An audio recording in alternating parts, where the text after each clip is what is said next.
Hey everyone, it's Book of Katherine and happy Thanksgiving. I hope you guys are doing well and enjoying your Thanksgivings together and that it's happy and full of love and that you had a great week and that you had safe travels. And after last year and the huge Thanksgiving message that I gave about the boss pilgrimage that every boss person takes, every successful person takes who reaches the top has to take this pilgrimage of kind of separating away from their families and kind of growing up and doing it on their own. I thought that I should do sort of a follow-up to that to help you on your Thanksgiving journey. But also just to talk about, we've grown a lot since last year. Boy, did a lot change last year. I was looking at some of the videos during the Thanksgiving movies and I was like, yeah, I was doing beauty videos a year ago. And I wanted to talk about what I'm thankful for. And so what would I say this Thanksgiving as to say what I'm thankful for? And I think it's pretty obvious that I'm thankful for the ability to walk. I'm thankful for the procedures that I've had since the beginning of this channel, the procedures that I've had and the ability to stand up at the beginning of this channel. If you look at it, I was very, very frozen. And I think you guys know that I have been very, very, very forthcoming about how grateful I am for that. And then number two, I am extremely grateful for you guys, for your interest in my channel, for your love and your support.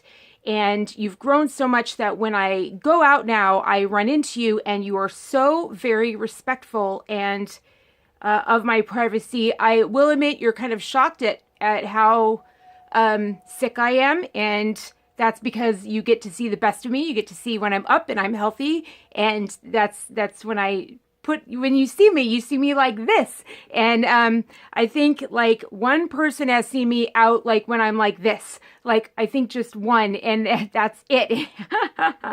So, but you know, it's been really maybe more, and they just didn't say anything. So. But everyone's been absolutely amazing, and I know it's hard to actually be hit with I know that's been hard to be hit with the reality that, like, yeah, this is actually my life. But, you know, a lot of people actually live this life. A lot of people have this life. There are other things out there where there are cycles in the actual illness, where there are cycles. There's a lot of illnesses out there like that, where it comes in cycles, where they just have good days and bad days. You hear about that.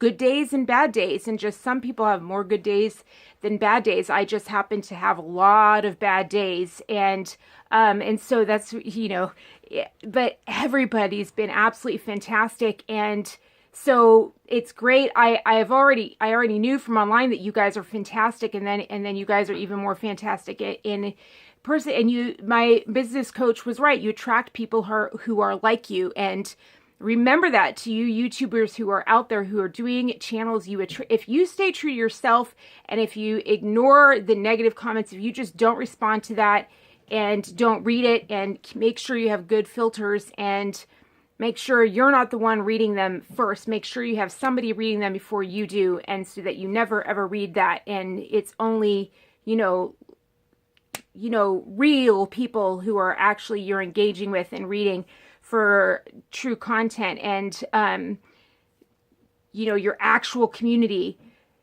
Then, you know, remember, you attract people who are like you. And boy, you know, that's just reverberating in the real world, and that's just the affirmation of that, and it's absolutely fantastic. And so I'm grateful for that. So I'm grateful for you, and again, I think you guys know that. So let's get on to Thanksgiving, shall we? And just grateful that you respect me so much, because if people came screaming or something like that, I was like, I would probably have some kind of I would probably have that, and that's what's so great is that I would probably have some kind of a fit getting so excited or something. And it's like, you guys know that, like, it is just amazing. So I just see, I'm going to get welled up with being overwhelmed with how grateful I am. So thank you. You guys are amazing. So that's what I'm grateful for this Thanksgiving. So now, besides my friends and my family know how grateful I am for them, I'm going to talk about that, like friends and family. That's going to be a big thing, because like number one in my life, like, is the core family I have made for myself, like, and I mean made for myself, and I'm going to be talking about that today. So, And so my doctors and everything that's included, that my doctors, I can't say enough about my doctors. So I truly right now have a team that is an incredible team of, I truly have, and it's shortened down. I now have trimmed it down. I no longer, at the beginning of this year, I had like 13 doctors, and it is narrowed down to this nice, really small, powerful team of doctors. And is it Jordan Peterson right about the numbers, about all the numbers he says, and he's right, and I'm just so grateful about demographics. So I am just absolutely thrilled. So thank you. So I am very, very thankful. All right, so let's get on to today's subject that I want to share with you that's going to encompass you. So I am grateful for boundaries. Boundaries. So what am I going to share with you about boundaries for today? That has to do with last year's message, and also has to do with what we've learned this year and how far we've come with this channel. Because boy, has it been a year, right? Not where we thought we were going to go. Thank goodness I named it Book of Katherine. Thank goodness my acupuncturist was like, I want to hear all your thoughts. Just say whatever you're thinking. I want to hear all of them. Thank goodness she said that, because woo, has we got everywhere. Thank goodness she said that, because I would have like shut down the channel and it been like, this isn't beauty. And thank goodness she just said that, because then I named it something appropriate, right? So I named it something on purpose of like, well, I don't know where my thoughts are going to go. And thank goodness I did that, because I really didn't know and I told her that's why I didn't start a channel, because I was like, I never know what I'm going to think about. Then I never know what video I'm going to click on the next day. I can't, and YouTube says to do this. And I'm learning, like, that is PC, that is socialism, that is Big Brother wanting you to pick. They want you to go into a cubicle and work for them. And so, like, socialist, YouTube is very socialist. They want you to pick for yourself. They make it, you think that it's your choice, but it's not. They're delegating you into a role, and they're saying you pick one thing. And none of us are like that. We all have a whole bunch of activities that we're interested in. And honestly, if we did our channels that way, where we talked about all of our interests and kept the things that we want to keep private, but the rest of them kept our interests out there, trust me, like that's why like the Kardashian does so well, because they expose it all, right? I mean, really think about it. Like, we're not a one-dimensional human being, and I've said that before. So why boundaries? Well, and what does that have to do with the whole thing? Let me tie it all in for you. So boundaries, one of the best things I learned in the book Boundaries, one of the biggest mind-blowing thing for me. So for me, I was raised, if you read Drama of a Gifted Child, which is on my reading list, and you can see that down below. I have bookofkatherine.com. I have my reading list on there. And Drama of the Gifted Child, now it's kind of like wordy. Sometimes I want to rewrite it in easy to understand language. But it is so powerful, that book. And it's not about gifted children at all, like smart children. It's about emotionally abused children. And we need to understand that in this society today, because emotionally abused children is what like Nazi Germany did. Those are like the brainwashed children. Those are the worst children of all.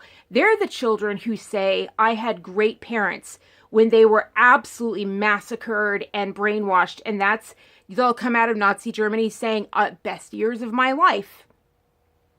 Best years of my life. You know, when they were just completely stripped of personality and another one put in.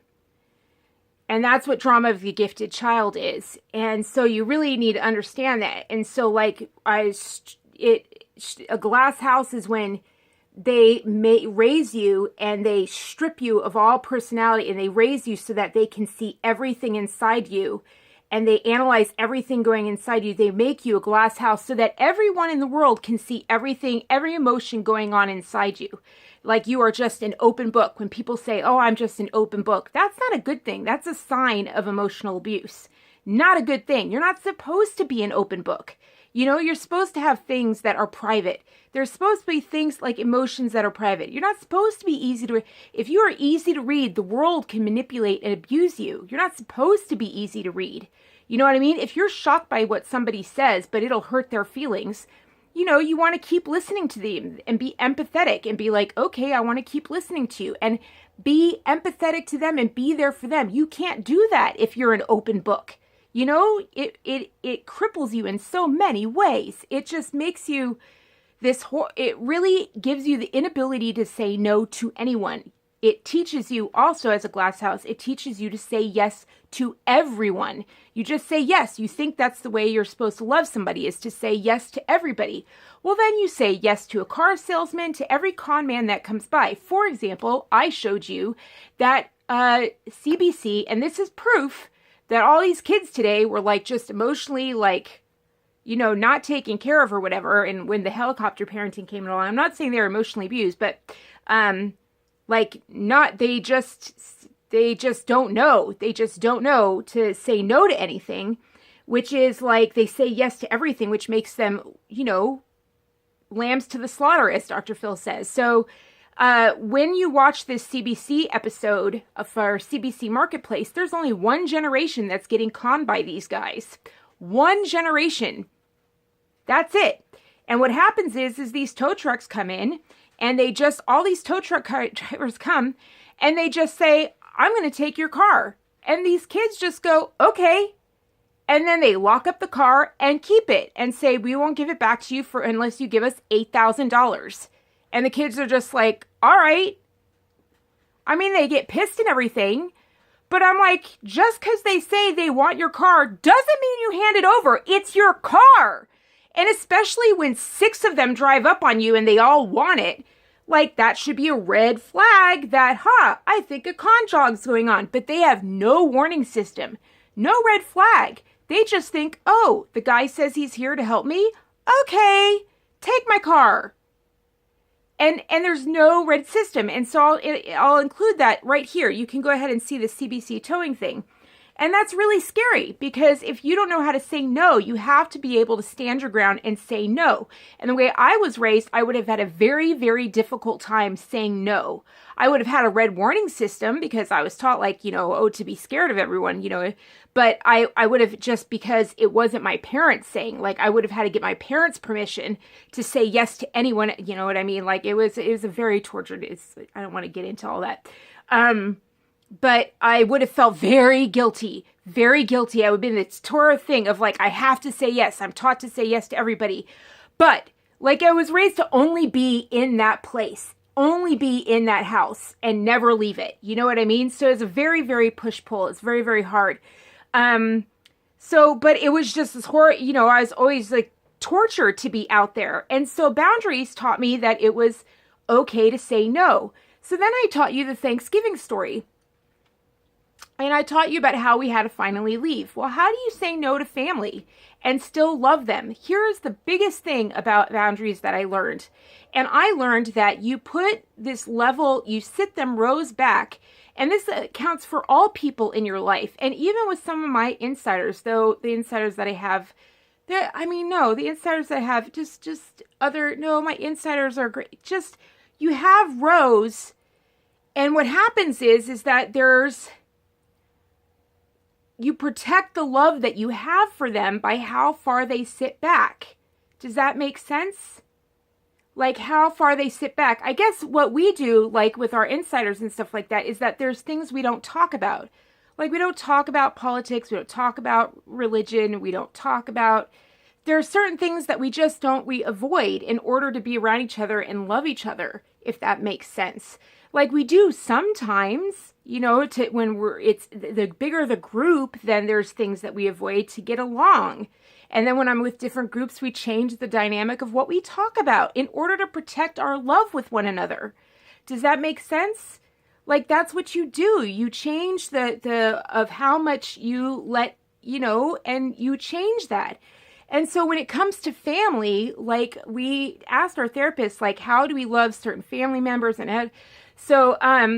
I'll give you an example of what one therapist told a really, really good friend of ours who was going through a thing where they were trying to get out of an addiction and they had to leave. And one parent was super addictive and the other parent wasn't, and they were getting out, right?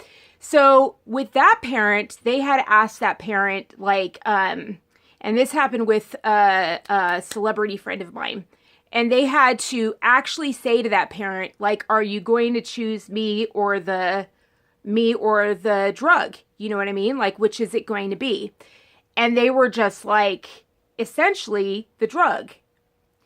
And they were, they were deep in. Like, there was more than one person in the family, addicted to the drug and this whole thing. And so they were like, when you're ready, and they'd been through it. They'd been through all these things and they'd been through all this drama. And they just said, when you're ready to get help, you contact me. And that was kind of the end of it. And they were just like, I love you. But to protect their love for that person, they just walked away so that they could stay out of the addiction. They could have a healthy and productive life. And then their career just shot off once they let go to protect their love. But then the other parent isn't like that. The other parent isn't involved in an addiction. They're really crazy. They're not, like, the thing that parent does kind of, I was like, those are new. Those are new. Those are new things. Like, I could write a book on that parent. Like, there are new things. I would be terrified but you know what? That's what happens when you hit celebrities. Like, they're crazy, wacky. That's what happens with genius. They come out of the worst places, So, this parent's crazy, but they're not addictive. And so what they have to do is they've learned, like, they asked a counselor, like, how do I love them? But, like, they want me to, like, be here. They want me to be, and they were just like, here's how I love them.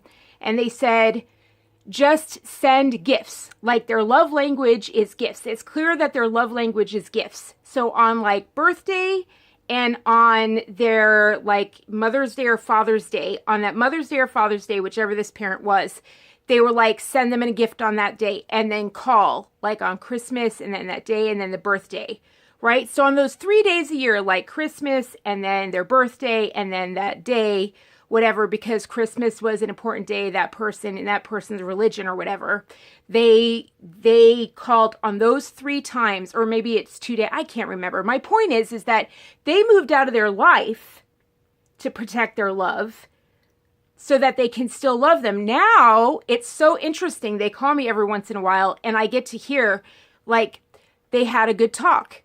They had a good talk. It took a while. It took a couple years because they always dreaded that call. They always dreaded that call because the wounds of being close to that person and visiting that person's, I'll just say house, and visiting that person's house was painful. And so it was raw. So even calling was difficult, but they were like, we'll give this a shot and send gifts. And it did. It really worked for that person. Like, that person seemed to really like the attention of, like, gifts. So they still felt like they were being kept in contact with. They still felt like they were getting love, even though there was distance. Like, they suddenly didn't hear from them all year and there was no visits. Does that make sense? But they were still getting gifts, on the special days a year, and they were still getting a phone call. And so it was a separation, but it wasn't a total separation. And what happened was, over the years, and it took about, I would say, how long did it take? Hold on. OMG, it took 5 years. 5. It took 5 years for the phone calls to finally be, like, not stressing out about the phone call. What's interesting, though, is that I will say this, like, they do have a partner and they hand the phone off. And that's something that I've recommended to all of my, it's a pattern, and I've recommended this on my channel before, that I recommended they do hand the phone off and let other people read the text first, because it's just too painful. And it's like, it's a thing that we learned on YouTube, just, have somebody else, and I learned through the cult system, never ever be the first one to read it. Have somebody else, when it's a painfully charged thing, you hand it off. You hand it off so that if they send a knife in your back, if it's someone that's not safe, it's just as bad as someone from a hate network. So if it's someone who's unsafe and they're sending something, you let somebody else filter, you let somebody else scan it first. So you hand it off and say whatever. So for example, like, that's a perfect example. Like, if I get a text from a family member, my husband gets a text from a family member, it just happened. That's right. I just, it just happened. And my husband was like, oh, I just got a text from so-and-so. Can you read it, honey? And I was just like, yep. And he tossed the phone and I read it and I was like, uh-huh. And then he's like, okay, I can, and I knew it was safe enough to read, And so that's just a pattern that all of us do now. We all do that now. And we even trade off, actually. It's not always the partner, because not all of us have partners, and we've all just kind of gotten in the habit of all trading off. Can you read this? It's just it's something we all do for one another.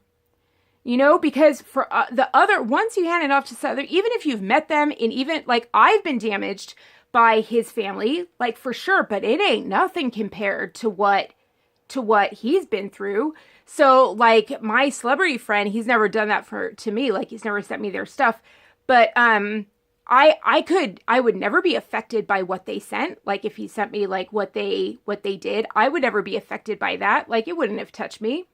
You know what I mean? So it's okay to do that, to kind of like catch it and be like, yep, it's all cool. And then let them read it, because sometimes like there have been things where you're just like, okay, because it just takes that one to just rip everything open, to just rip it all open. Because what happens is these people are unsafe for a reason. They can just rip it all the work you've done, all the therapy, all the thousands of dollars, all the things you've done.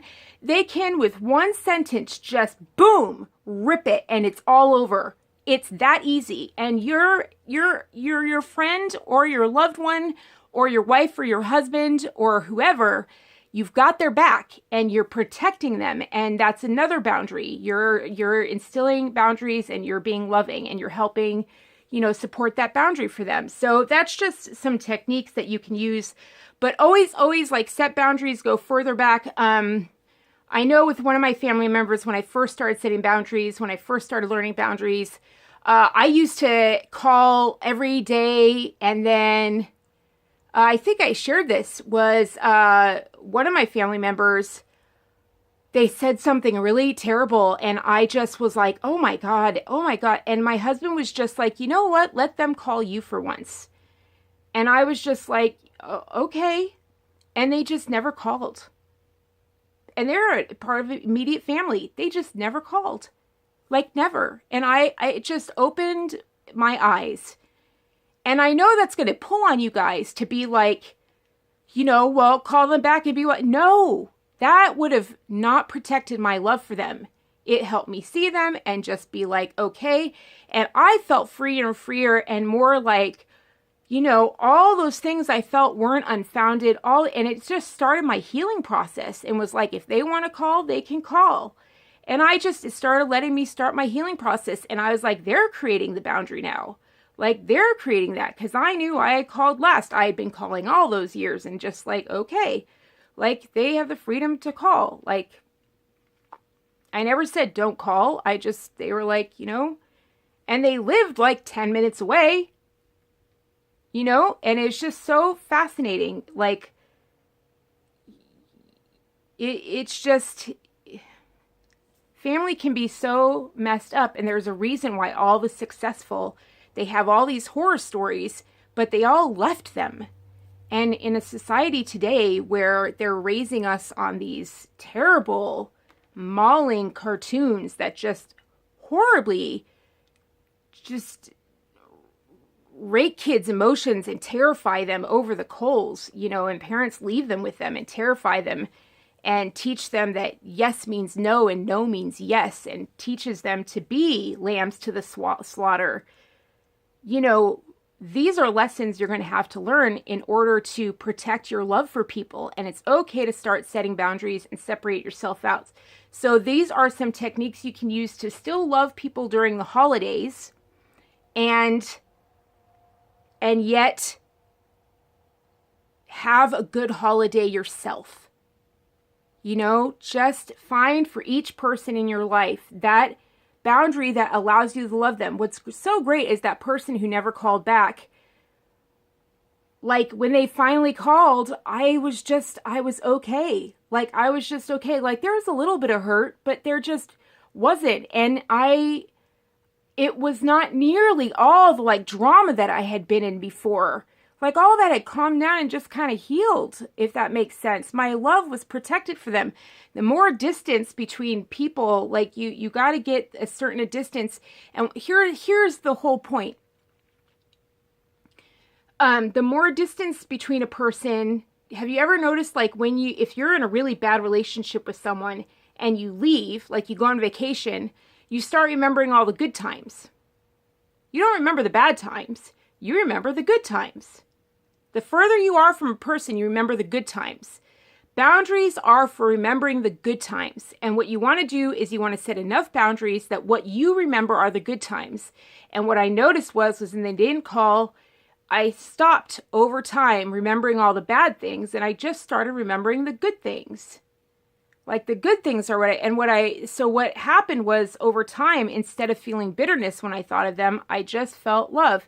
And even now, when I think of each of my family members, despite all of what they've done, and they've done things you cannot imagine, like things you can, like I said, books have been written on them because psychologists coast to coast, like up and down the coast, were like, never heard of that one. All I have is tenderness for them. Like truly tenderness. Like I love them. Like I can truly say that. I can truly say that I love each of them. I can say that because I have enough distance between them and I, that I can love them. And that's what you want to do. So when you guys wonder, how can she be so happy? How can she be so happy when she's in so much pain? And you're so shocked when you see me outside of this and I'm just like, and I can't walk like some of you had to see me when I try to walk. And I'm really sorry about that because you never see me actually not be able to walk. And I know that was really hard for you to see. But, you know, how can I be doing that and still be so happy? Well, I've really separated out people who don't love me. Or people who can't love me, who don't have the skills to love me. Does that make sense? Like who you know, only know who or are not emotionally stable, or who just, I trigger them and I bring out hate, like whatever. Like I protect love in my life so that what I experience is love, and that's your job. Your number one job in life is to fill your life with love. That's your job. It's not your job to save other people. Your job is to save yourself. That's not narcissistic, because what am I doing with my life? Am I saving other people? Am I doing good things? Am I doing consumer advocacy? Yes. That's healthy saving, people. Because I'm not doing it. When you get engaged with people, you're only saving one person, and you're putting your whole entire self into saving one freaking person that will probably never get saved because they're addicted to the drama triangle. They need you there, and they will always need you there. They will always need that drama. They will always need what it triggers in their head. If you ever detach and get out, you can maybe protect the love in your life so that you can do something like this and then be productive and then affect thousands, if not millions, of lives. And that is real change. Like, that is real love. Like that, do you see what I'm saying? Like, everyone gets caught into their family and they don't realize that that will always just there. And that's why I said last year, like, America is based on people setting off and making their own story. And so that is the next part. That's part 2. And I'm just going to go right into it because I don't have time. Each video takes like 6 hours to do. And I'm just going to link it down below and say part 2. And you can click on over to it. So I'm going to take a break and kind of like breathe a little bit. And I'm just going to head right into it. Hold on. Actually, before we go on to part 2, I know some of you guys might be saying to yourself, well, you know, I'm not going to be a YouTuber. I can't, how do you get all these views or whatever? How can you say that affects thousands, if not millions of lives? You know what? Don't underestimate what every job out there does. You know, they all have all these protesters saying, Walmart, we need more money an hour. And I did a video back in December. Walmart checkout clerks get $25 an hour. $25 an hour because no one will work the job.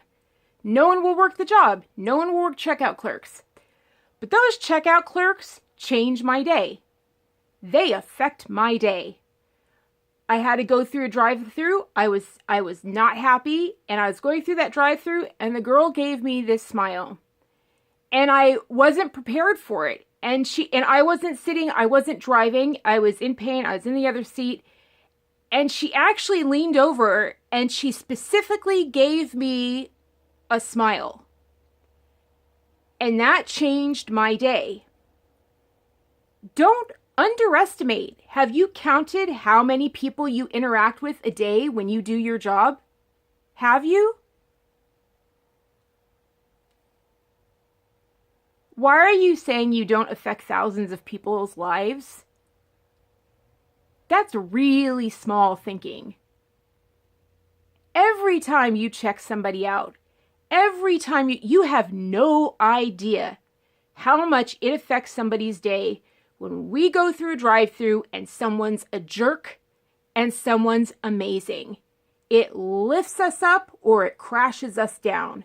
That's why people are jerks, because they know it crashes your day. When people are great, oh my gosh, you're like, okay, my day's great. Like, okay, everything's better now. Like, that's it. Like, what are you talking about? Are you joking? Like, every one of those people, you don't know. You don't know. I learned that. I had a ton of jobs coming out of college. I worked for a temp agency. I worked every job under the sun. I even cleaned houses. I got down on my knees and I scrubbed with ammonia. That's right. I scrubbed with ammonia and I'm proud of it. I'm really proud of it. I chose to do that. No one asked me to do that. I wanted to earn more bank because there were places I wanted to travel. So I decided to do it on my own and I traveled. And boy, did it boost my career. It boosted my career big time. And then I didn't have to get down on my knees and scrub anymore. I decided to do that. And you know what that did? Do you have any idea how that affected people's lives? Having a clean home? I know what that's like now. I know how important it is. I know how important it is when someone comes or when they don't come. And how much it changes your life. You cannot possibly belittle yourself when you say, oh, a YouTube personality versus, oh, my little job. Don't you even. I'm very aware that when I sat there and checked people out at this little window, I'm very aware of, and a lot of that is because my managers would tell me. They'd be like, people came back and told me how you affected their day. Like, I knew that because my managers were good enough to tell me that I improved people's day. And I learned that. I learned that at the very beginning when I was like learning in college, you know? So don't ever underestimate yourself, how you can affect. Are you really checking how many people you interact with when you do these little jobs? Or when you code, how many is that going out to? Are you kidding? I mean, these people don't think about it when they do these things that shut down PayPal. They don't think about all the people who can no longer do PayPal transactions, how many mouths won't get fed.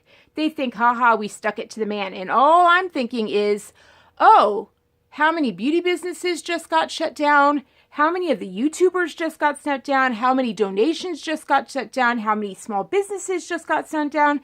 How many nonprofits just got shut down? How many of their own causes that they care about just not got their donations? PayPal couldn't care. PayPal couldn't care a frick less. But all the causes they care about, including their climate change, which we now know, whatever, but all of that got affected. That's what got affected. You know, but they don't think about that. It is amazing to me, you know, like all these little things that change. You have to think about the roll down effect. So don't underestimate your role in this world and how many people you affect, you know, and what having kids and how you raise them affects the future of humanity. All right, so let's move on to part 2 and boundaries and what we learned in this last year and how that affects us. So boundaries in America. So Thanksgiving, I noticed Twitter and PicMonkey, which we now know is owned by Facebook if you follow my Twitter. PicMonkey does this thing where they offer you click art palettes They offer you click art palettes, and then they offer you templates. And boy, do they ever shift leftist stuff at you all year. They really drive your conversation, like what videos they want you doing and how they want you doing them, and like what they really, really push certain themes on you. Like they don't say to do a party theme. They say do mixed drinks. Like everything was a mixed drink. Like it's just... For Halloween, all the mixed drinks, or for Valentine's Day, for New Year's, all mixed drinks. Not a party, that was your thumbnail. And I was like, can I just have a basic party theme? But no, it's all alcohol. All the clip art was out. And I was just like, come on now. So the clip art palettes that they give, each palette drops down and it has a whole palette of clip art, like a whole palette of clip art. Well, it's very interesting to me because they're all like American holidays that they give palettes for. They give a comic book one, they have a school and a university one, they have a Valentine's Day one, they have a Halloween one, and then they have a Christmas one. So they have one for each of those, right? What don't they have? They don't have 4th of July, and they don't have Thanksgiving. You know what else they have? They have 5 more for Halloween. And they have it all year round. They still have at the top of the clip art, they have 6 Halloween, vampire death, Day of the Dead, blood themes, full palettes. 6 of them. And then 1 of each of the others. You know, like... 1 winter, 1 this, 1 that, and it's just all like blood and dark and death, and it's just, that's all they have. That's what Facebook gives us. But Halloween is 1 day a year. 1 day. Thanksgiving, we take off 4 days, and we have a Macy's Day Thanksgiving parade, the whole 9 yards. Same thing with 4th of July. A lot of companies shut down a full week for 4th of July. It's a full weekend celebration. But because Facebook is leftist and because the left and Democrats run everything, you know, and we're finding out a lot more companies are owned by Facebook, but they just don't say it. And it was interesting how they got to own PicMonkey. Picnic was the thing that everybody worked on. All the independent creators worked on Picnic, and they did Picnic. And what did Google do? Google bought out Picnic. And then those creators got hired by Facebook and like sale a thing, like a sale of fish site, to build a new one, just like it, to build a new one. And Google shut down Picnic so that all the creators had, and they were like, Picnic is now PicMonkey. And they forced you into PicMonkey. And Picnic was free. They ran with advertisers, but now you had to pay. And all the independent business creators had to go to PicMonkey, where they didn't tell us our information was all being watched and gathered by Facebook. So I'm not on Facebook, but now everything I write, create, and do, even for my personal stuff, Facebook can see, and they don't tell us that. They didn't say a word. Not a word. So all independent, free, and creative thinkers, that's how they just gather it. So I'm wondering how much, you know, Twitter now has an actual thing that says Twitter government now. And I'm just wondering how much of the government they are, like this whole thing, you know, of the UN, they really are. So, but they drive these things by the left, right? So why would they do all of these American holidays and really push Halloween in the dark, but not do Thanksgiving and 4th of July? What if Thanksgiving and 4th of July have in common? They both celebrate America's founding. And of course, the left's definition is that America's founding was bad, that America's negative, and that we stole it from the Indians. And so in your discussions, I want to give you something. If you have any politically charged discussions this Thanksgiving, I want to give you something to talk about and think about that will maybe make it easier for you, that just might set you free a little bit.